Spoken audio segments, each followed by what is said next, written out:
শুরু করতে চাই সংবাদ সম্মেলন থেকে। সেখানে সিঙ্গাপুরের কোচ এবং অধিনায়ক বললেন যে বাংলাদেশ দলের বিপক্ষে ভালো লড়াই করবেন, মানে বাংলাদেশ দলকে চ্যালেঞ্জে ফেলবেন। মানে আমি অবাক হয়েছি যে বাংলাদেশ দল তো র্যাঙ্কিংয়ে পিছিয়ে এবং তাদের থেকে শক্তি সামর্থ্যেও পিছিয়ে, কিন্তু তারা বলছে যে বাংলাদেশ দলকে তারা চ্যালেঞ্জ জানাবে। মানে এটা শুনে একটু আমার কাছে অবাক লেগেছে, কারণ তারা জানে যে বাংলাদেশ দল এখন কোন পর্যায়ে পৌঁছে গেছে বা কি হতে পারে।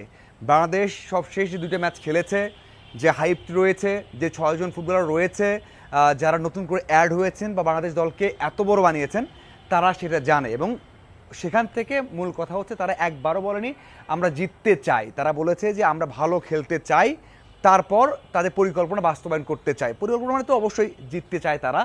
অন্যদিকে বাংলাদেশ দল তো বলেইছে যে আমরা জিততে চাই, হয়তো তারা মুখে বলবে না, কিন্তু আমরা বলছি ওদের লক্ষ্যও জয়, আমাদের লক্ষ্যও জয়। এভাবে কোচ এবং অধিনায়ক মানে জামাল এবং কাবরেরা বলেছেন। এটা হচ্ছে সংবাদ সম্মেলনের অংশ গেল।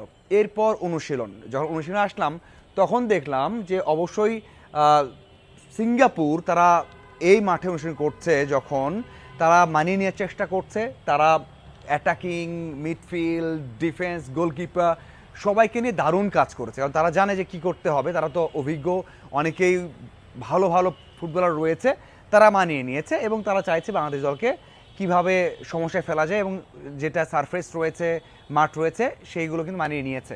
আসা যাক বাংলাদেশের বিষয়ে। বাংলাদেশ ক্লোজ ডোর বলতে হবে, কারণ প্রথম 15 মিনিট আমরা পেয়েছি সুযোগ, সেখানে দেখেছি যে হামজা, সামিদ সোম সাথে হচ্ছে ফাহমিদুল, তারা দারুণ একটা কম্বিনেশন তৈরি করার চেষ্টা করেছেন এবং আমার মনে হয়েছে 3জনে একাদশে থাকবেন।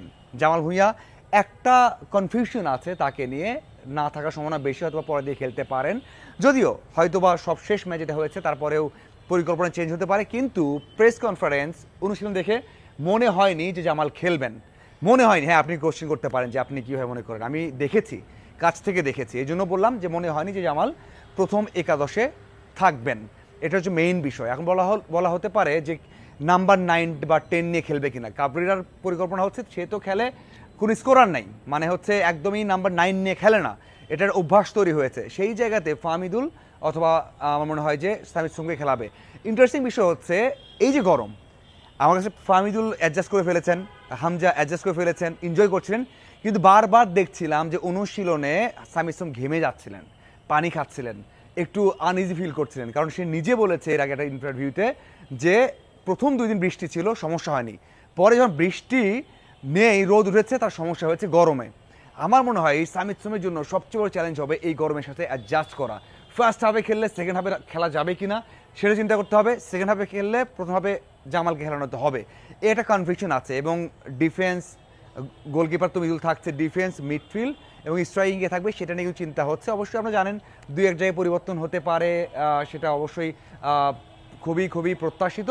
এখন দেখার অপেক্ষা যে পরিকল্পনা নিয়ে এগোচ্ছে কাবরেরা, সেটা কাজে লাগে কিনা। এবং এই যে সামিদ সোমের কথা বললাম, নামলে তাকে অবশ্যই স্কোরের ভূমিকা পালন করতে হবে।